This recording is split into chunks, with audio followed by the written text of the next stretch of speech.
Muito bem, turminha, nós vamos falar sobre o clima, a hidrografia e a ocupação humana da região norte. Na aula passada, vocês fizeram uma atividade com um mapa da região norte. Agora nós vamos voltar com relação ao conteúdo. Tá? O clima da região norte é o clima equatorial. Característica do clima equatorial: temperaturas altas e alto índice pluviométrico, ou seja, muita chuva. Tá? Por que tem um grande volume de água na bacia amazônica? Por causa dessa questão da grande quantidade de chuva que proporciona o clima equatorial. Nos estados do Tocantins e de Rondônia, há a ocorrência do clima tropical, que vai mudar um pouquinho, porque a quantidade de chuvas nesses dois estados já é um pouco menor, porque eles estão mais ao sul da região norte, né? Deixa eu pegar um mapinha aqui só para mostrar para vocês, ó. Aqui, ó, essa região do Tocantins, essa região do Tocantins mais aqui embaixo, e essa região mais aqui embaixo de Rondônia. São regiões onde o clima é tropical. Continuando.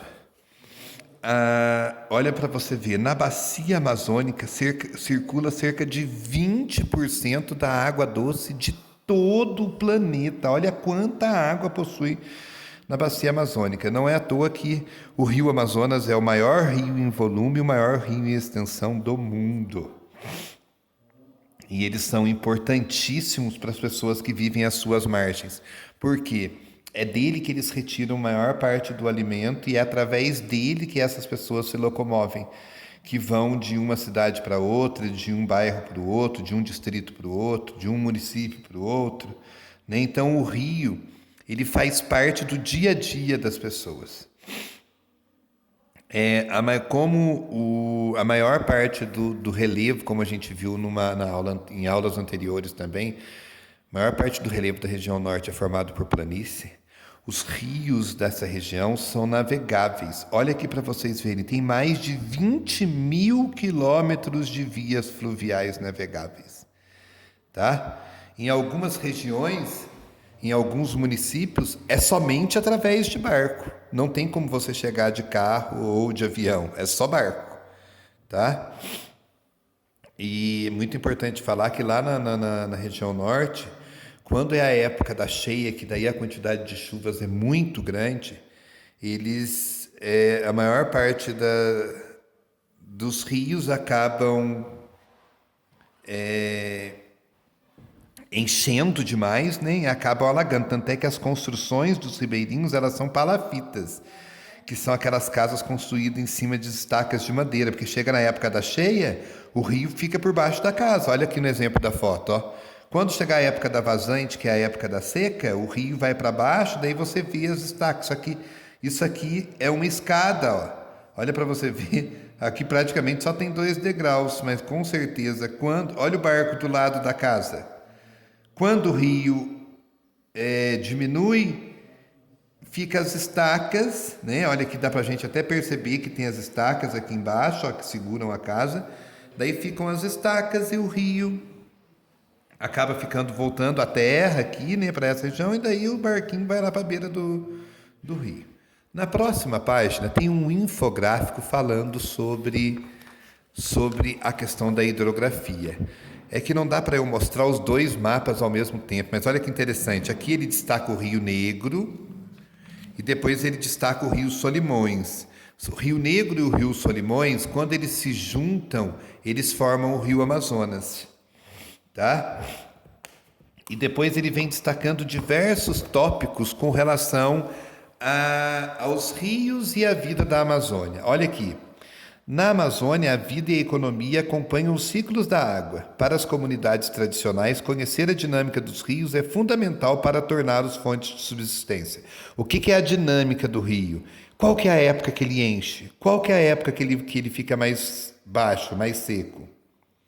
O rio é também o caminho, às vezes único para se deslocar na floresta ou entre vilas e cidades. Pelos grandes rios são transportados passageiros, pequenas cargas e milhares de toneladas de produtos agrícolas e minerais para a exportação. Daí nós vamos ver um pouquinho sobre cada um, ó. Aqui nós vamos começar aqui pelo Rio Negro aqui em cima. Daí olha o que ele destaca aqui com relação ao Rio Negro. A diversa coloração das águas evidencia os tipos de sedimentos transportados pelos rios. O Rio Negro tem a água mais escura porque ele só corre por dentro da floresta. Ele só vai atravessar a floresta, então, e ele é só planície.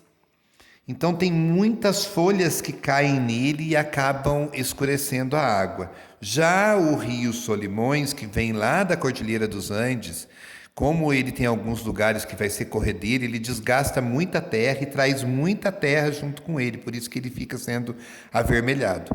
Uma coisa que é interessante, quando os dois rios juntam, eles não se misturam imediatamente, só depois de cerca de 4 quilômetros é que as águas do Rio Negro vão se misturar com as águas do Rio Solimões. Tá? Então eles ficam...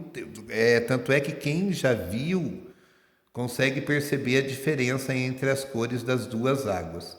Depois eu vou ver um vídeo, vou mandar para vocês um vídeo que mostra bem isso. Outra coisa que a gente pode perceber, as margens desses dois grandes rios foi aonde aconteceu o maior desenvolvimento da região norte. A hora que vocês lerem todos os itens, vocês vão ver que indústrias vão ser montadas à margem dos rios, grandes fazendas de produções fazendas extrativistas e de produção, áreas de extrativismo mineral. Olha aqui para vocês verem, mostrando a área de extrativismo mineral, porque o minério também é transportado pelo rio, e a grande produção de áreas industriais que também é transportada pelo rio Amazonas. Tá? Aqui vai ter uma perguntinha sobre o infográfico e eu vou estar mandando ela para vocês. Vocês vão ter que ler esse conteúdo todo que está aqui na página 124 e 125 para vocês poderem chegar a conclusões da resposta do infográfico. Para encerrar o nosso vídeo aqui agora, a gente vai falar um pouquinho dos indicadores socioeconômicos. Tá? Como ele falava que ia comentar sobre a distribuição da população, é muito importante a gente ver que os grandes centros estão sempre à margem dos rios. Então, os rios é a fonte de vida de toda a região norte, né? E os indicadores socioeconômicos é como que vive essa população. Tem alguns indicadores que deixam a gente meio assustado, porque a região norte é a região que possui estados que tem a menor expectativa de vida do nosso país. E também estado que possui altos índices de analfabetismo. E um outro detalhe, quantidade de crianças que morrem por cada 1.000. Olha aqui, 17 crianças por 1.000 é um número muito alto. Tá? Então quer dizer que os indicadores socioeconômicos da região norte, eles não são iguais aos indicadores socioeconômicos da região sudeste, por exemplo, região centro-oeste, sul, tá? A região norte é a maior região em termos de território, mas ela não é a maior região em termos de população. As áreas onde o povo vive, onde as pessoas estão mais concentradas, são nos grandes centros, principalmente próximo às capitais dos estados da região norte. É lá que estão a concentração da maior parte de pessoas. Eu conheci pessoas que já trabalharam na região norte, que eu achei interessante uma colocação quando a gente fala de indicadores socioeconômicos. Mas por que vive pouco? Por que tem tanta mortalidade infantil? Gente, o saneamento básico nos grandes centros urbanos na região norte ainda é muito precário. Lá é comum você encontrar esgoto saindo na porta da casa das pessoas, correndo pela rua. E isso não estou falando em lugares no meio do mato, não. Estou falando nos grandes centros urbanos. Então, os indicadores socioeconômicos da região norte, eles não são tão positivos. Tá? Olha aqui que interessante. 8,5% da população brasileira somente vive na região norte. E a maior parte está na área urbana. A maior parte da região norte é de área rural, mas a população se encontra, em sua maior parte, na área urbana. tá? Que são próximos a esses grandes centros urbanos, que são as capitais dos estados da região norte. Tudo bem? Então aqui a gente vai encerrar. Olha aqui uma foto. Olha que jeito que é plano, gente. Planinho, ó. A área urbana de muitas cidades da região norte vem crescendo e avançando sobre áreas da floresta amazônica.